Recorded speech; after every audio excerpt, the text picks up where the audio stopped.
Stakeholders are calling on governments at all levels around the world to take the lead in education. This was the aim of the head of delegations and chairs of committees, including the accredited ambassadors of the International Human Rights Commission, the Relief Fund in special consultative status with the Economic and Social Council of the United Nations, when they converged at the maiden edition of the NG Educators and International Human Rights Commission Model United Nations Conference in Enugu over the weekend. They stressed the need to overcome urban-rural education gaps and also improve access to quality education for rural populations through increased investment in and the full use of modern technology. We're now being joined by the Director of the General Global IHRC Relief Trust Fund, Dr. Tivumun Ahure, to discuss the outcomes of the International Model UN Conference held in Enugu and the gains for education in Africa and globally. Welcome to Newsday. Thank you for being here this afternoon. If you can hear me, thank you. Yes. The just concluded one-week conference, the maiden NG Educators International Human Rights Commission conference happened in Enugu. It was the maiden edition. So I'd like to ask why Enugu State, and if you can also give us a summary as to what the conference was about. Okay, thank you very much. Yes, the International Human Rights Commission Relief Trust Fund in special consultative status with the United Nations ECOSOC had this opportunity to hold a conference in Enugu. And the conference was basically initiated in the mode of modeling the UN General Assembly and the UN Security Council and other organs of the UN. Yes, the choice of Enugu had to do with the central theme of the conference, which was on the development of education in developing countries. Being so, in our own anticipation to actually have the conference in areas where, or in a destination where it will be it will be seen as having done something to bring out the consciousness of the need to develop education. We penciled down destinations that have been working assiduously to change the fortunes of education. And after assessment and evaluation, Enugu State was tops on the list.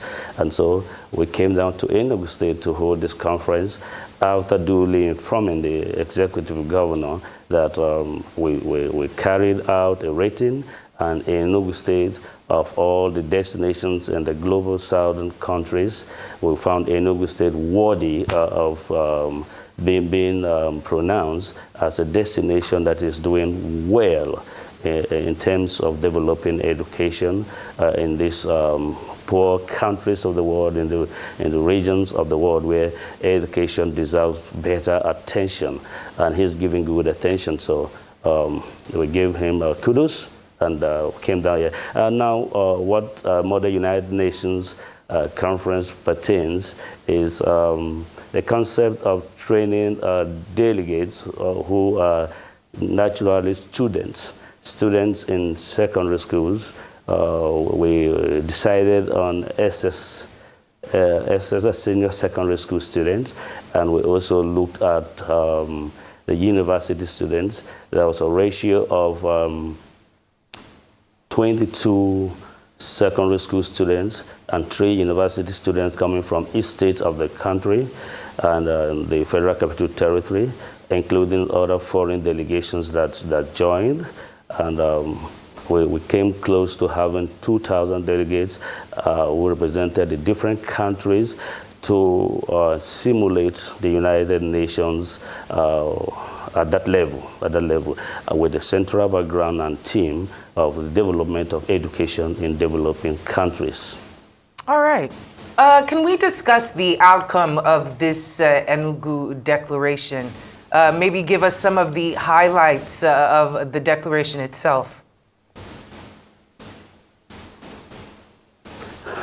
Oh, yes. A declaration was reached. I won't be able to, at this time, think I can rehearse it off heart, but a declaration was reached. It was tagged the Enugu Declaration. It's a platform of action, actually, because putting together the three documents that were arrived at during the, following the resolutions that we had debated upon. We reached these three important documents, and it has been reported as the Enugu Declaration. It's basically a document calling on world leadership to give education the attention it deserves. It's a document that breaks down the various ills that are holding education down in the developing world. Countries regarded as third world countries need to actually show that they believe that education is a human right. Education is the area that if a government throws its principal focus on developmental strides on, we're going to have a gradual movement from being the developing world into a developed part of the world too. And so the document, the declaration, looked at the need for technological advancement, the need for experiential learning, given the background of what's happening in Enugu State, where the governor has put in so much, and the concept of smart green schools being discussed on the streets based on the fact that he's developing the smart green schools and using them as a model for others to copy, and we really want the world to copy. So we came up with an Enugu Declaration calling on the entire developing nations to take a cue from what Enugu State is doing, a serious commitment to education, the standard and the quality of educational delivery to the student, especially the concept that goes into skills acquisition, while we have the normal school thing that we do. All right, then. But you called on world governments to close the urban-rural education gap. You also advocated for technical, technological, and vocational education. In addition, the declaration canvassed investment in these modern technologies and remote education. So I want to find out from you why these things are so imperative to the work that you're doing. As we know, the world changes and leaves those behind who refuse to change.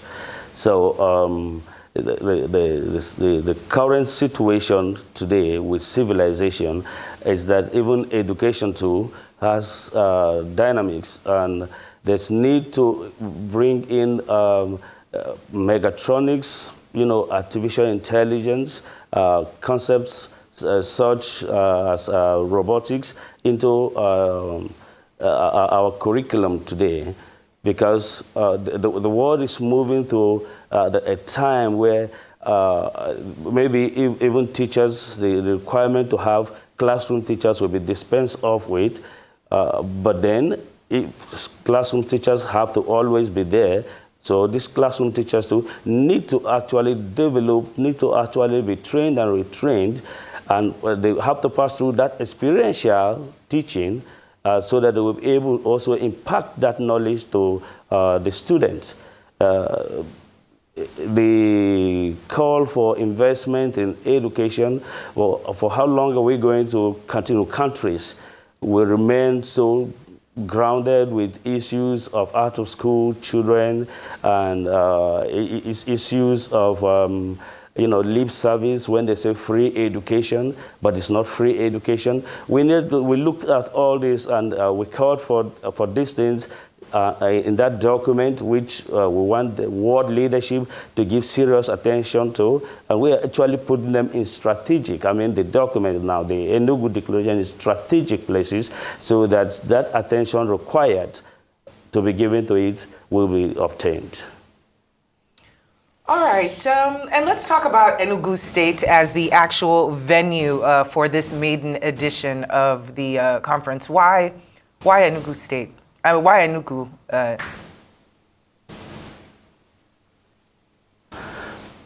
Well, you see, it will be more of blowing the trumpet for Enugu State, but we want to state only facts here. The fact is that Enugu, you take the budget, for instance, the budget for 2024, for instance, they're committing 33% of the budget, way beyond UNESCO's recommendation for, attention of, domestic or national government to give to education.